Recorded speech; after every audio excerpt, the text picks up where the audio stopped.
The ghostly passenger.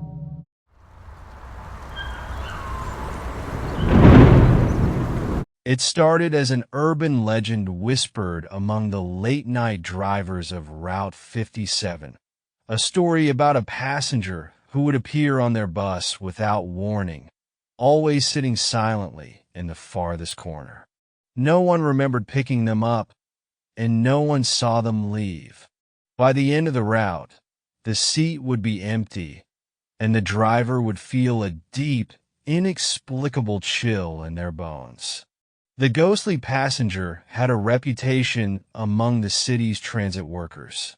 Some dismissed it as nonsense, a shared delusion fueled by exhaustion and isolation during long shifts. But others, the ones who had seen the figure or felt their presence, spoke of it in hushed tones, their voices trembling with fear. I wasn't the kind to believe in ghost stories. As a bus driver working the graveyard shift, I'd heard my fair share of strange tales, but I chalked them up to overactive imaginations. That changed the night I met the ghostly passenger. It was a cold November night, the kind where the wind cuts through layers of clothing like a blade. My shift started at midnight, and the city was eerily quiet, the streets slick with rain. Route 57 was a long and lonely ride, winding through the outskirts of the city before cutting through a stretch of dense, fog-shrouded woods. The first few hours passed uneventfully, the bus mostly empty save for the occasional late-night worker or college student. By 2:30 a.m., the streets were deserted, and I found myself driving through the wooded stretch, the headlights barely cutting through the dense fog. That's when I saw them.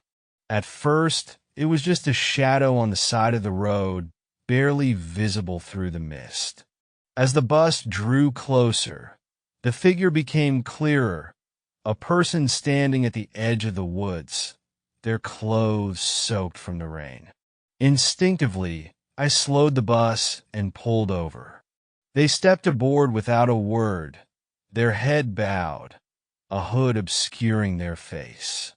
Their clothes were tattered, and their hands were pale and skeletal, gripping a leather bag. I assumed they were homeless or lost, but something about them felt off. "Where to?" I asked, but they didn't respond.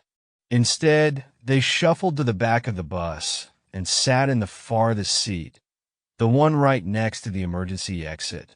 I hesitated for a moment, but there was no rule against silence.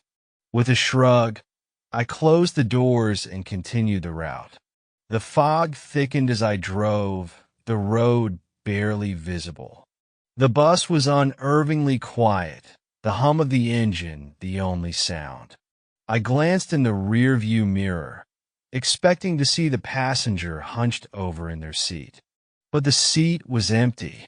My stomach dropped, and I slammed on the brakes, the bus skidding slightly on the wet road. I whipped around in my seat, scanning the rows of empty benches. The far corner was still. I could feel the blood pounding in my ears as I stepped into the aisle, my flashlight trembling in my hand. I checked every seat, every corner, but there was no sign of the passenger. No damp footprints, no leather bag. It was as if they had vanished. I told myself I was imagining things, that the long shift and lack of sleep were playing tricks on me. But as I sat back down and restarted the engine, I couldn't shake the feeling that I wasn't alone. The bus felt heavier somehow, the air thick with an unexplainable tension. My hands were slick on the steering wheel as I navigated the twisting road, my eyes darting to the mirror every few seconds. Then I heard it, a soft, almost imperceptible whisper. It started low, like a faint breeze, but it grew louder, forming words I couldn't quite understand. The voice seemed to come from everywhere and nowhere, echoing through the empty bus. Turn back. I slammed the brakes again, the bus lurching to a stop. Who's there? I shouted, my voice cracking. The whispering stopped, replaced by an oppressive silence. Then slowly, the temperature began to drop.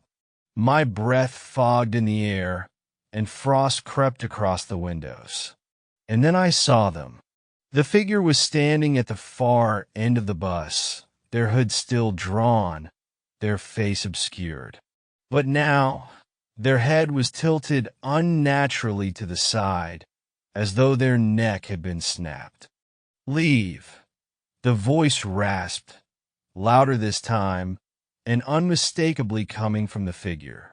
My instinct screamed at me to run, to abandon the bus and never look back, but my legs felt rooted to the spot.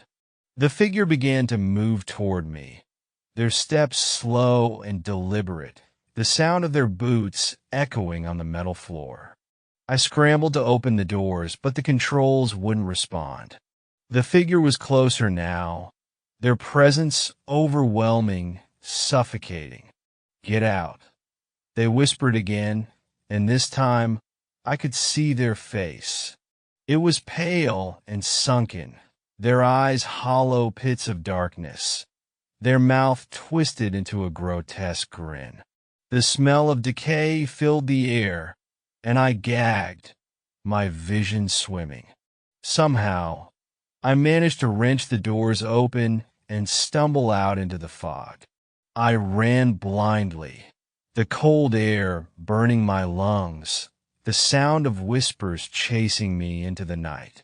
I don't remember how I made it back to the city.